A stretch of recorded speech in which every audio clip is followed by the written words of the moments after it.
Assalamualaikum warahmatullahi wabarakatuh. Bismillahirrahmanirrahim. Alhamdulillahi rabbil alamin. Wa afdalus salati wa atammu taslimi ala sayyidina Muhammadin wa ala alihi wa sahbihi ajma'in. Rabbi shrah li sadri wa yassir li amri wahlul 'uqdatam min lisani yafqahu qawli. Subhanaka la ilma lana illa ma 'allamtana innaka antal alimul hakim. Allahumma akhrijna min zulumatil wahmi wa akrimna bi nuril fahmi waftah alaina bi ma'rifatil ilmi wa sahhil akhlaqana bil hilm waj'alna mimman yastami'una al-qawla fayattabi'una ahsana. Allahumma ati nufusana taqwaha wa zakkiha anta khairu man zakkaha anta waliyuha wa maulaha. Allahumma arinal haqqa haqqan warzuqna ittiba'ah wa arinal batila batilan warzuqna ijtinabah. Allahumma anfa'na bima 'allamtana wa 'allimna ma yanfa'una wa zidna ilman wa huda. Amma ba'd. Qala asy-syekhul muallif almarhum as-sayyid Muhammad ibn Alawi al-Maliki rahimahullah ta'ala wa nafa'ana bihi wa bi'ulumihi fid dharaini amin. Asy-syekh Ibn Qayyim wa julusun Nabi sallallahu alaihi wasallam 'alal arsy. Alhamdulillah, muslimin muslimat, pada malam ini insya-Allah kita akan menyambung pengajian kuliah Maghrib bulanan hari Sabtu yang pertama, anjuran Masjid Al-Ikhlas section 13 Shah Alam, menggunakan kitab Mafahimu Yajibu an Tusahha, kefahaman yang wajib diperbetulkan, hasil tangan almarhum As-Sayyid Muhammad ibn Alawi al-Maliki rahimahullah ta'ala. Kitab terjemahan yang ada pada tuan-tuan itu boleh dibuka di muka surat 113 iaitu di bawah tajuk Syekh Ibnul Qayyim dan kisah duduknya Nabi sallallahu alaihi wasallam di atas arasy. Qala rahimahullah ta'ala wa qad naqala al-imamul allamatu Syekhul Islam Ibnul Qayyim khususiyatan ajibatan gharibatan wa azaha ila kathirin min a'immatis salafi radhiyallahu anhum wa hiya qauluhu, telah menakalkan, yakni telah meriwayatkan oleh imam yang alim, iaitu digelar Syekhul Islam Ibnul Qayyim. Syekh Ibn Qayyim ini adalah murid kepada Al-Imam Ibn Taymiyah, dan sedia maklum bahawa kedua-dua tokoh ini merupakan ulama yang mempunyai pandangan-pandangan, fatwa-fatwa yang ada bersalahan dengan ijma' kesepakatan para ulama ahli sunnati wal jamaah, sebahagian dalam perkara akidah dan sebahagian dalam perkara furu', yakni perkara hukum hakam.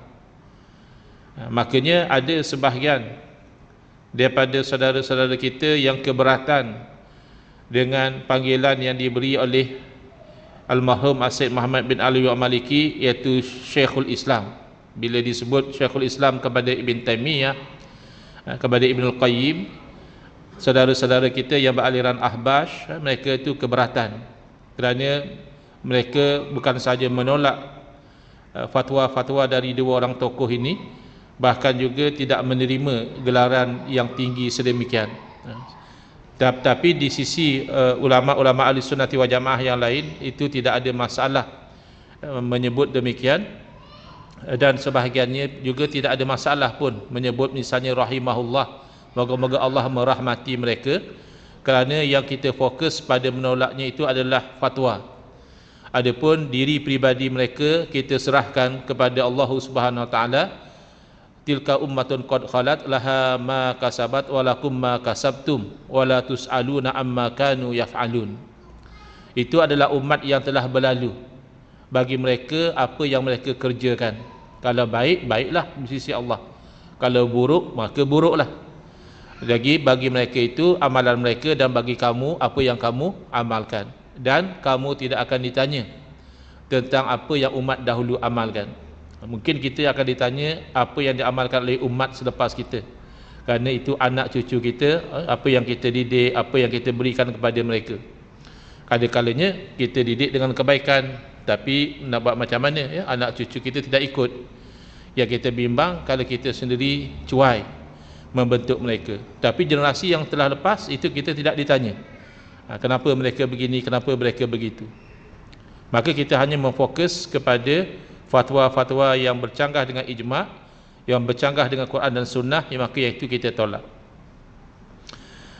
Jadi telah menakalkan Syekh Ibn Al-Qayyim ini satu keistimewaan yang ajaib, yang pelik, yang ada pada Rasulullah sallallahu alaihi wasallam, dan beliau menyandarkan riwayat ini kepada ramai daripada imam-imam salaf. Moga-moga Allah Taala ridha kepada mereka. Wahia qauluhu. Jadi khususiyah ini adalah apa yang disebut oleh Syekh Ibn Qayyim, faidatun. Qala al-Qadhi sannafa al-Maruzi kitaban fi fadilatin Nabi sallallahu alaihi wasallam wa dzakara fihi iq'aduhu 'ala al-arsy. Qala al-Qadhi wa huwa qaulu Abi Daud wa Ahmad bin Asram wa Yahya bin Abi Talib wa Abi Bakar bin Hamad wa Abi Ja'far ad-Dimashqi wa Iyash ad-Dawri wa Ishaq bin Rahawai wa Abdul Wahhab al-Warraq wa Ibrahim al-Isbahani wa Ibrahim al-Harbi wa Harun bin Ma'ruf wa Muhammad bin Ismail as-Salami ila akhirih. Ramai ya disebut oleh Syekh Ibn Qayyim nama tokoh-tokoh yang meriwayatkan bahawa Rasulullah SAW pada hari kiamat baginda didudukkan di atas arash. Rasulullah SAW didudukkan di atas arash, bukan Allah yang duduk atas arash. Itu akidah yang mengatakan Allah Ta'ala itu duduk atas arash, itu bukan akidah ahli sunnati wal jamaah. Tapi kalau Rasulullah SAW didudukkan atas arash, itu satu perkara yang jaiz aklan, dari segi akalnya harus, dan ada riwayat yang menunjukkan demikian. Qala Syekh Ibn Al-Qayyim qultu wa huwa qaulu Ibn Jarir At-Tabari wa imamu haula'i kullihim Mujahid imamu tafsir wa huwa qaulu Abil Hasan ad-Daruqutni wa min syi'rihi fihi. Berkata Syekh Ibn Qayyim, aku berkata, beliau lah, kisah duduknya Nabi SAW atau baginda didudukkan di atas arash ini, diberi keistimewaan demikian, itu adalah pandangan ulama-ulama seperti Ibn Jarir At-Tabari. Bahkan imam kepada mereka iaitu Mujahid jadi ikutan dalam bidang tafsir, dan ini juga pandangan Abul Hasan ad-Daruqutni. Dan daripada syair beliau tentang isu ini, hadithus syafa'ati an Ahmadin ila Ahmad al-Mustafa musnaduhu wa jaa hadithun bi'iqadihi 'alal arsy aidan fala najhadu amirul haditha 'ala wajhihi wa la tudkhilu fihi ma yufsidu wa la tunkiru annahu qa'idun wa la tunkiru annahu yuqidu. Hadis tentang syafaat daripada Imam Ahmad sampailah kepada Nabi Muhammad SAW ya, sanad ceritanya itu. Datang hadis tentang didudukkan Nabi SAW di atas arash itu, maka kita tidak membangkangnya. Maka fahamilah hadis itu di atas kefahaman yang sebenar, dan jangan masukkan dalam hadis itu apa yang merosakkan maknanya, dan jangan mengingkari bahawa Nabi SAW itu duduk di atas arash, dan jangan mengingkari bahawa baginda itu bahawa Allah Ta'ala mendudukkan baginda di atas arash. Baik. Jadi ini menunjukkan bahawa Allah Subhanahu Wa Ta'ala mengurniakan kepada Nabi Muhammad sallallahu alaihi wasallam keistimewaan yang tidak dikurniakan kepada makhluk yang lain. Tapi masih lagi manusia, masih lagi makhluk, Bukanlah keistimewaan itu sehingga mengangkat Nabi SAW kepada kedudukan Tuhan, tidak. Jadi ada sebahagian, ini yang kefahaman yang wajib diperbetulkan ini, mereka menafikan keistimewaan Nabi kerana merasakan seolah-olah kalau Nabi SAW itu istimewa, dia sudah syirik. Jadi tidak syirik. Apa masalah kalau Allah muliakan Nabi SAW dengan baginda didudukkan di atas arasy, itu tidak syirik. Itu hanya satu kemuliaan. Kasyaful qina wa khasaisun ajibatun. Zakar al-faqihul allamatu Syekhul Mansur bin Yunus al-Bahuti fi kitabi Kasyaful qina jumlatan min khasaisin Nabi SAW. Qad yastaghribuha katsirun mimman yuksiru man yaksuru aqluhu an fahmi hadhil usul wal isti'abi tilkal qawaid. Ini penyakit yang kita dapati berlaku kepada sebahagian umat Islam, iaitu mereka mengingkari perkara yang melanggar adat, melanggar kebiasaan cause and effect, melanggar apa yang biasa mereka perhatikan lalu mereka mengingkari. Telah menyebut oleh Al-Faqih yang sangat alim Syekh Mansur bin Yunus Al-Bahuti dalam kitab beliau Kasyaful Qina beberapa kelebihan Nabi SAW, keistimewaan Nabi yang mana ramai menganggapnya pelik, yang mana daripada kalangan mereka yang akalnya itu pendek daripada memahami asas-asas akidah, dan daripada mereka itu meliputi kaedah-kaedah yang ada. Asal pelik mereka tolak, asal luar dari kebiasaan mereka kata ini tak betul, ini mitos, ini khurafat kata mereka. Faminha qauluhu wan najasu minna tahirun minhu sallallahu alaihi wasallam wa min sairil anbiya'i alaihimus salatu wassalam wa yajuzu ayustashfa bi baulihi wa damihi lima rawahu Daruqutni anna Umma Aiman syaribat bulahu faqala idzan la talijun naru batnaki lakinnahu dhaif. Antara perkara yang pelik yang ditolak oleh orang yang memikirkan ini tak betul, iaitu sesuatu yang najis, kalau terbit daripada kita itu najis. Apa dia? Iaitu air kencing, tetapi itu suci kalau datang daripada Nabi SAW dan kalau daripada sekalian para Nabi, dan harus berobat dengan air kencing dan juga darah baginda. Mana dalil? Antaranya yang diriwayatkan oleh Al-Imam Daruqutni bahawa Ummu Aiman satu masa telah meminum air kencing Nabi SAW.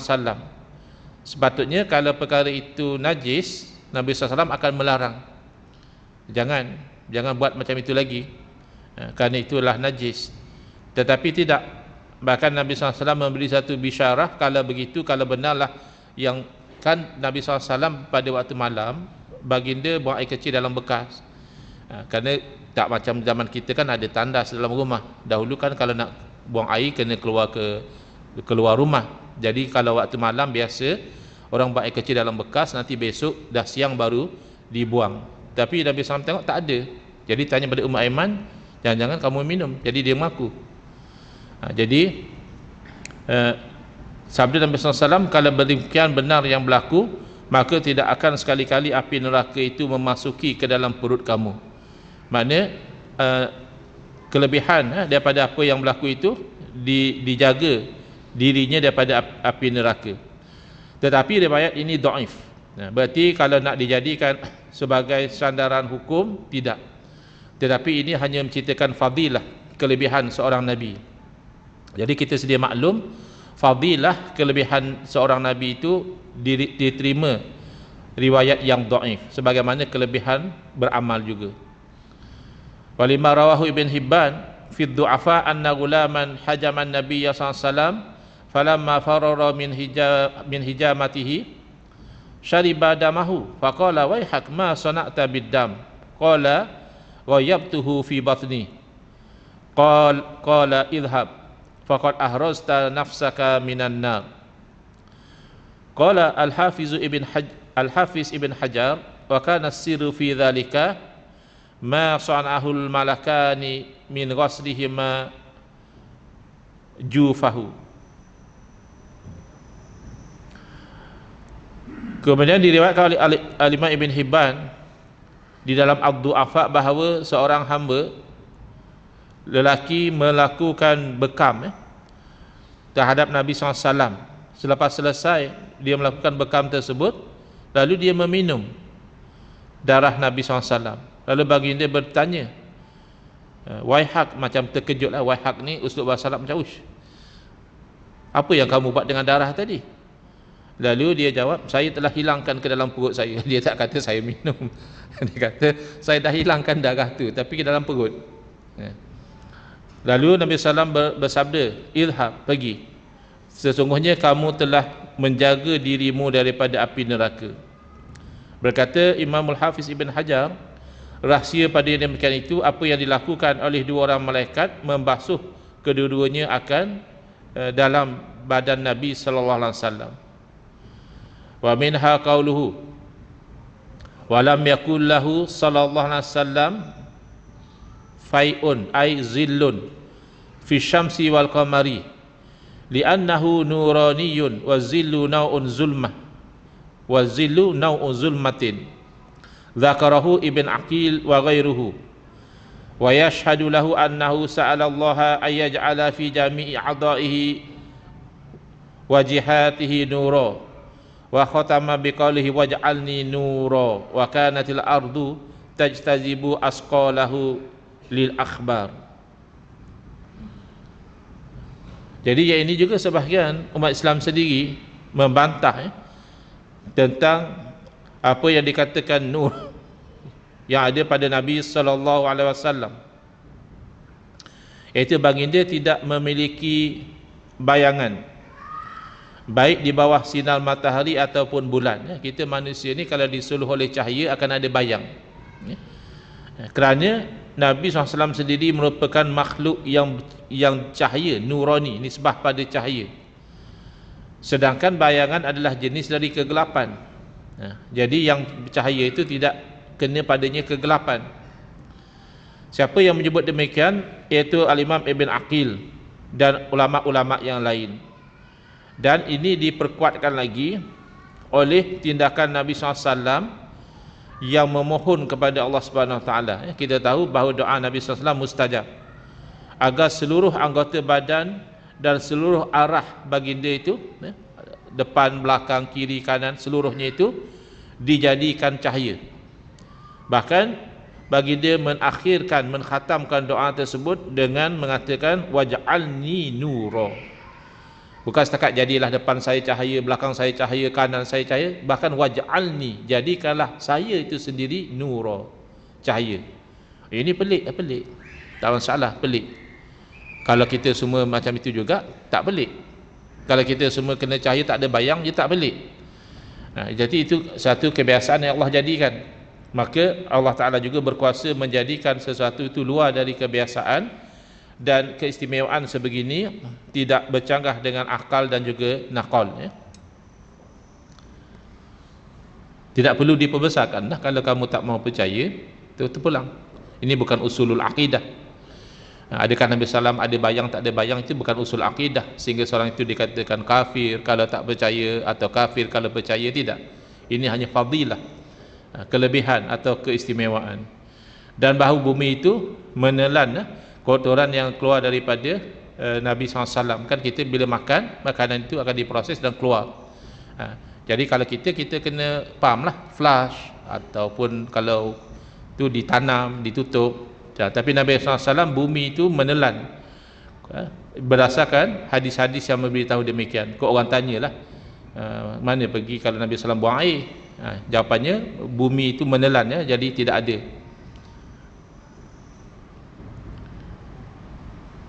Kalau kita kena proses, kita kena flush dan sebagainya.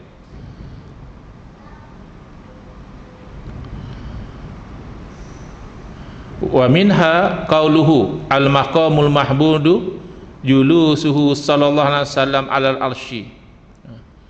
Kan kita selalu doa wa ba'su maqamam mahmuda, dan bangkitkanlah baginda itu pada maqam yang terpuji. Apa dia maksud maqam mahmud ni? Terjemahan dia itu adalah kedudukan yang terpuji. Tapi apakah maksudnya? Jadi disebutkan di sini yang dimaksudkan dengan alam maqamul mahmud adalah julusuhu sallallahu alaihi wasallam alal arsy, iaitu duduknya baginda sallallahu alaihi wasallam di atas arasy. Kita ahli sunnah wal jamaah tidak ada masalah kalau Nabi SAW yang duduk atas arasy, tak ada masalah. Yang kita tolak itu kalau Allah dikatakan duduk di atas arasy, kerana semata-mata memahami ayat Al-Quran dengan satu makna yang zahir yang bercanggah dengan ayat-ayat yang muhkamat. Wa an Abdullah bin Salam alal kursi, ada yang mengatakan di atas kursi. Tidak kisahlah ya, kedua-duanya menunjukkan keistimewaan Nabi SAW. Zakarahuma al-Baghawi ya. Jadi Imam Baghawi mengatakan riwayat yang kata duduk atas arasy, ada riwayat mengatakan duduk di atas kursi. Wa minha qauluhu innahu sallallahu alaihi wasallam kana la yatatha'abu, bahawa Nabi SAW berbeza dengan kebanyakan manusia, baginda tidak pernah menguap ya. Kalau kita tu biasalah menguap kalau lagi pula dengar kuliah macam ni menguap pula kita ya. Kalau kita naik kereta kadang letih mengantuk, kita menguap. Perasan tak buat menguap ni kadang-kadang kalau kita naik satu kereta, bila kita menguap orang sebelah juga menguap. Tak tahulah okay.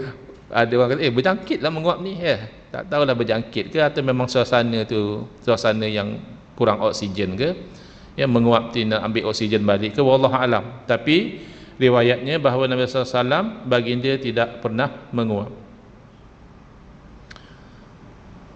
Ini hadis tak sahih. Tak sahih sekalipun, bukan nak cerita hukum ya, nak cerita tentang kelebihan Nabi SAW saja. Ada riwayat begitu. Wa minha qauluhu innahu sallallahu alaihi wasallam urida alaihi ya. Wa minha ni di mana? Itu dalam kitab Kasyaful Qina' tadi ya, diceritakan kelebihan-kelebihan Nabi SAW. Innahu sallallahu alaihi wasallam urida alaihi al-khalqu kulluhum min Adam ila man ba'dahu kama ulima Adamu asma'u kullu syai' kama ulima Adamu asma'u kulli syai'in. Li hadits Dailami musilat lid dunya bil ma'i wat tin fa alimtul asya'a kullaha kama alima Adamul asma'a kullaha. Antara kelebihan Nabi sallallahu alaihi wasallam adalah dipamerkan kepada baginda ya, manusia makhluk itu ke semua sekali, semenjak daripada zaman Nabi Adam alaihissalam sehinggalah selepas daripada itu, sebagaimana diajarkan kepada Nabi Adam alaihissalam nama setiap sesuatu. Ini berdasarkan hadis riwayat Imam Dailami. Baginda SAW memberitahu, dia telah digambarkan kepada aku dunia ini dengan air dan tanah, lalu aku tahu segala sesuatu itu sebagaimana Adam alaihissalam tahu nama setiap sesuatu. Wa urida alaihi ummatahu bi usarihim hatta ra'ahum, di hadis Tabrani. Dipamerkan pada Nabi SAW umat baginda ke semua sekali sehingga baginda melihat mereka. Ini mana tahu? Ini berdasarkan hadis riwayat Imam Tabrani. Uridat alayya ummatil barihah lada hadhihi al-hujrah awwalaha wa akhiraha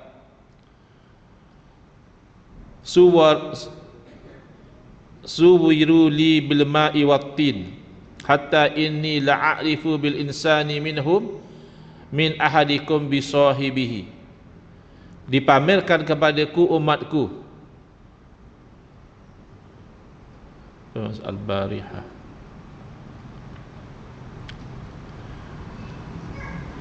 Semalam Nabi SAW menceritakan apa yang baginda SAW lihat pada hari semalam dipamerkan kepadaku umatku, baik generasi yang awal maupun yang akhir.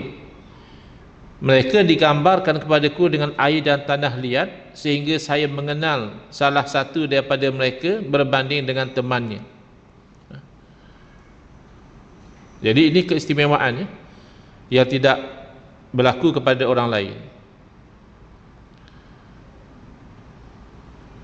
Wa urida alaihi aidan ma huwa kainun fi ummatihi hatta taqumas sa'atu li hadithi Ahmad wa ghairihi ra'aitu ma talaqqa ummati ba'di wa safki ba'dihim dima'i ba'd. Dan dipamerkan kepada baginda SAW apa yang akan berlaku kepada umat baginda sehingga hari kiamat. Ini berdasarkan hadis riwayat Imam Ahmad dan lain daripada beliau, bahawa Nabi SAW bersabda, aku telah melihat apa yang didepani oleh umatku selepas daripadaku, dan juga aku telah melihat sebahagian daripada umatku menumpahkan darah sebahagian yang lain. Jadi kalau peperangan, pertumpahan darah sesama umat Islam ini telah dipamerkan kepada Nabi sallallahu alaihi wasallam. Wa minha qauluhu wa ziyaratu qabrihi mustahabbatun lirrijali wan nisa'i li umumi ma ruwiya ad-Daruqutni an Ibni Umar qala Rasulullah sallallahu alaihi wasallam man hajja wa zara qabri ba'da wafati faka'annama zarani fi hayati.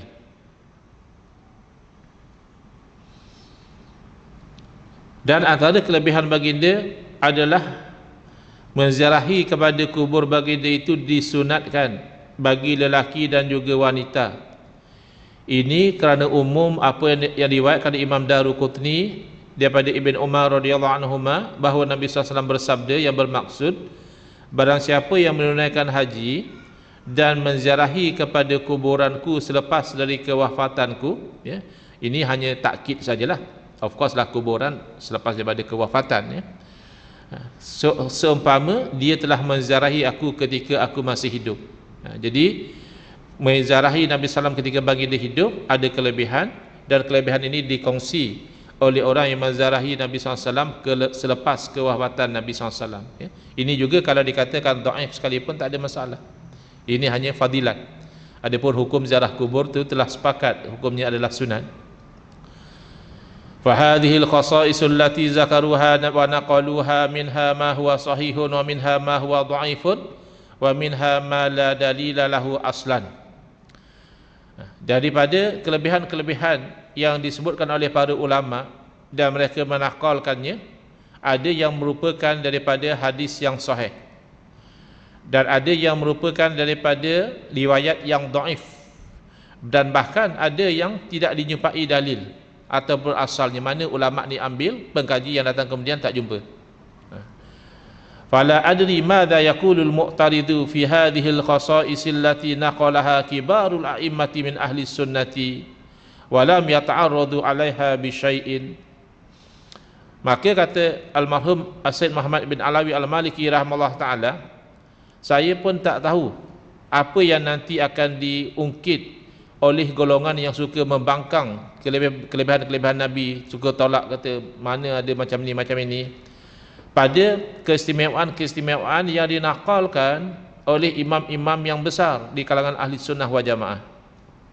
Dan imam-imam ini ketika mana mereka menakalkan kisah-kisah ini, mereka tidak membangkang, mereka tidak kata ini kisah ni tidak betul, ini kisah ni bercanggah dengan apa dan sebagainya, tidak ada.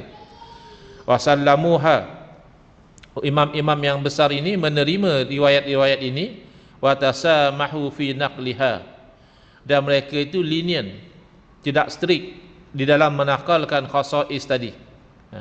Kenapa? I'timadan ala qaidati tasamuhi fi naqlil fadaili. Kerana para ulama ini bukan tidak tahu kalau riwayat ini ada lemah, ada sebagainya, tetapi mereka berpegang pada kaedah bahawa tasamuh apa dalam bahasa Melayu? Lenient. Ya? Toleransi masih bahasa Inggeris kan? Tolerate. Macam longgar lah. Ada kelonggaran. Ya? Kalau dalam bab cerita kelebihan, mereka tidak strict. Kalau bab nak tetapkan hukum, strict. Kalau nak tetapkan usul akidah, tu lagi strict. Mereka berpegang dengan dalil yang yakin saja kalau dalam bab akidah. Kalau dalam bab fiqh hukum, sekurang-kurangnya ghalabatuz zon, berat sangkaan, itu hadis sahih. Tetapi kalau dalam bab fadail, pada ulama tidak strict, mereka menakalkan walaupun yang dhaif. Ma'a anna fi hadhihi al-khasa'is min al-aqwali ma law sami'ahu al-mu'taridu awil munkiru lahakama ala qailihi bima huwa a'zamu min al-kufri. Padahal kelebihan-kelebihan yang diriwayatkan oleh para imam yang hebat di kalangan ahli sunnah wal jamaah ini, kalau didengari oleh golongan yang suka membangkang dan suka mengingkari, nescaya mereka akan menghukum orang yang meriwayatkan itu lebih besar daripada kafir. Saya dah dapat gelaran musyrikin. Ustaz engku musyrikin, dia kata. Nak kata macam mana? Barang siapa yang melontarkan kepada saudaranya ya kafir, faqad ba'a bi ahadihima, maka gelaran kafir itu akan jatuh salah satu. Nauzubillah, moga-moga Allah jauhi saya daripada kekufuran. Orang sekarang macam ringan je cakap orang musyrikin tu, bagi dia biasa. Wa inna ma naqalnahu bijanib man qala inna sayyidana Muhammadan sallallahu alaihi wasallam yujlisuhu Allahu yaumal qiyamati ala arsyihi, kama naqalahu al-imam Syekh Ibn al-Qayyim min kibari a'immati salafi fi kitabihil ma'rufi Bada'i'ul Fawaid, bila burhana wala dalila min kitabin wa sunnatin sahihatin marfu'atin. Maka kalau nak dibandingkan, di mana apa yang kami nakalkan ini, di sisi orang yang berkata bahawa Sayyidina Muhammad SAW, Allah Ta'ala akan mendudukkan baginda pada hari kiamat di atas arash, sebagaimana yang dinakalkan oleh Imam Syekh Ibn Qayyim,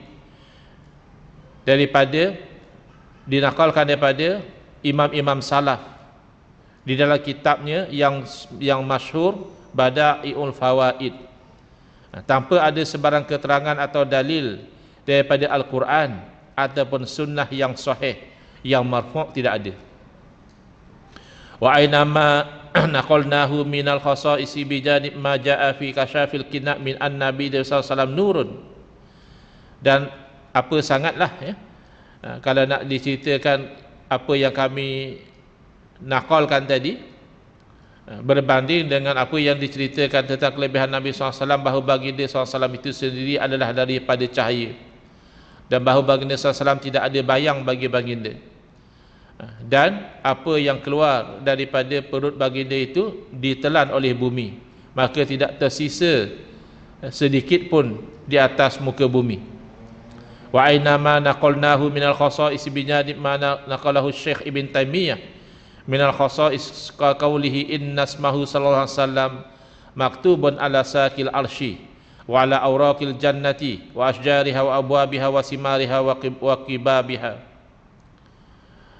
Dan macam mana pula dengan apa yang dinakalkan kelebihan-kelebihannya berbanding dengan apa yang dinakalkan oleh Syekh Ibn Taimiyah daripada kelebihan-kelebihan Nabi SAW, seperti katanya bahawa nama baginda sallallahu alaihi wasallam tertulis di atas tiang arash dan di atas daun-daun syurga dan pohon-pohonnya dan pintu-pintunya dan buah-buahnya.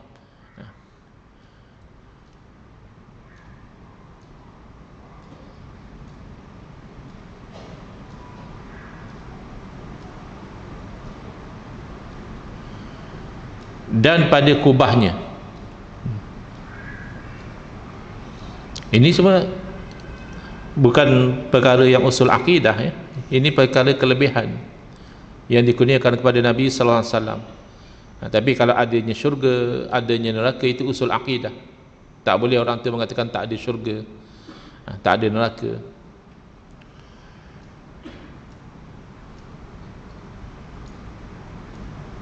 Fa'inal mu'alliquna wal muhaqqiquna kaifa fatat alaihim hadhil masail duna naqdin wa tamhis.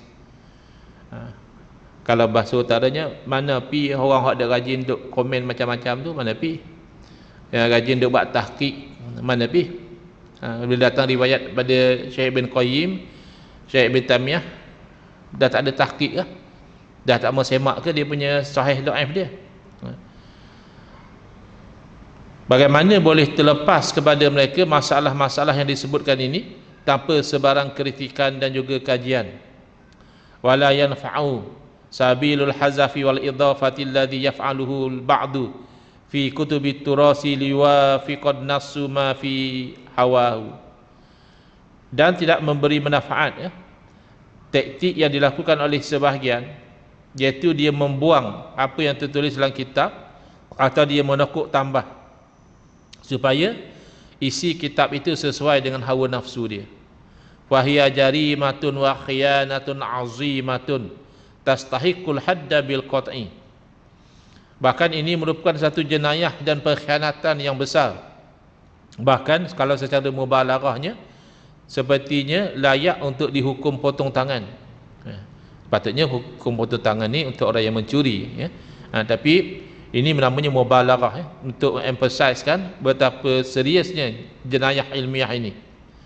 Li'anna al-wajiba huwa ithbatun nafsi kama warada mahma khalafa ra'yal muhaqqiqi awil mu'alliqi. Kerana menjadi satu kewajipan, sebagaimana tertulis pada kitab itu, dia kena tulis walaupun bercanggah dengan pandangan dia. Dia sebagai editor, dia dapati itulah yang tertulis, dia kena tulis macam itu, dia tak boleh ubah. Yang dia boleh buat, dia boleh komen kat bawah tu, saya secara peribadi tidak bersetuju dengan apa yang ditulis oleh pengarang kerana sebabnya begini. Itu bolehlah ta'liq macam itu. Tapi kalau memadamkan, kata menekuk tambah sesuatu yang tidak ditulis, itu adalah satu pengkhianatan, jenayah ilmiah. Summa liyaktubu alaihi ma yasha'u mimma yuwafiqu ra'yahu wa fikrahu. Lepas dia dah tulis apa yang sebenarnya tertulis, lepas tu terpulanglah kamu nak kritik macam mana itu terpulang, itu hak kamu. Tapi memadamkan secara tidak amanah itu adalah satu jenayah ilmiah, kata almarhum As-Sayyid Muhammad bin Alawi Al-Maliki rahimahullah taala. Qala rahimahullah taala, al-jannatu tahta aqdamil ummahati fa kaifa la takunu tahta amrin nabi sallallahu alaihi wasallam. Syurga itu adalah di bawah telapak kaki para ibu, maka bagaimana tidak boleh berlaku syurga itu di bawah perintah Nabi sallallahu alaihi wasallam. Jangan terlampau literal sangat. Budak-budak mungkinlah, mana dia tengok kaki mak dia, mak kata apa kamu buat ni, tengok kaki mak. Ustazah kata syurga bawah tapak kaki ibu, tak nampak pun. Itu budak-budak boleh jadilah. Takkan orang dewasa pun faham macam itu, ya. Syurga di bawah telapak kaki ibu bererti seorang itu akan masuk ke syurga bergantung kepada ridha daripada ibu dia. Kita bimbang kalau ibu dia sampai tidak redha kepada anak dia, nanti jadi sebab anak terhalang daripada masuk syurga. Jadi kalau dengan ibu pun tergantung urusan syurga, tidak akan para ibu lebih mulia daripada Nabi sallallahu alaihi wasallam. Jadi disebutkan di sini, wa minal khasa'isin nabawiyyati allati jara fiha al-bahsu baina ahli al-ilmi ma jaa min anna nabiyya sallallahu alaihi wasallam yaqta'u ardal jannata wa qad zakara hadhihi al-khususiyyata al-hafiz as-suyuti wal qastalani wa zarqani fi syarhihi 'ala al-mawahibul laduniyah. Wa ma'luman anna hadzal iqta' la yakunu illa liman yastahiquhu min ahli tauhidi wa bi'idnillahi subhanahu wa ta'ala, imma min tariqil wahyi aw bil ilhami aw tafwidi min Allah subhanahu wa ta'ala. Faqad asyara ila dzalika sallallahu alaihi wasallam biqaulihi innama ana qasimun wallahu yu'ti. Jadi antara kelebihan keistimewaan dikurniakan oleh Nabi sallallahu alaihi wasallam adalah baginda membahagikan tanah syurga. Al-Imamul Hafiz As-Suyuti dan Al-Qastalani telah menyebutkan keistimewaan ini dalam kitab syarah terhadap kitab Al-Mawahib ala Duniyah.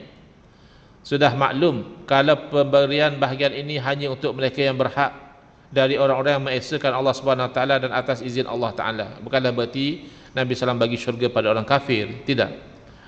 Bahawa syurga itu diberi pada orang yang beriman itu sedia maklum.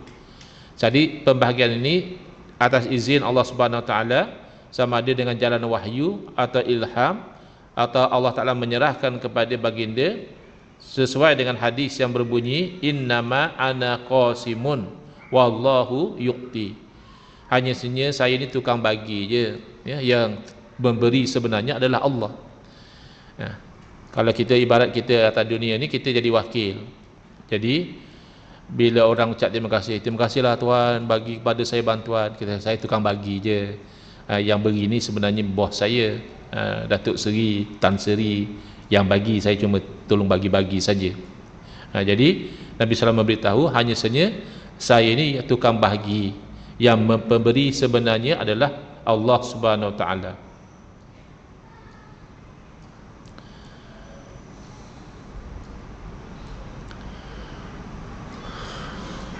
Wa idza sahha at-ta'bir bi anna al-jannata tahta aqdamil ummahat fa kay la yasihu at-ta'bir bi anna al-jannata tahta amrihi sallallahu alaihi wasallam bal tahta qadamihi.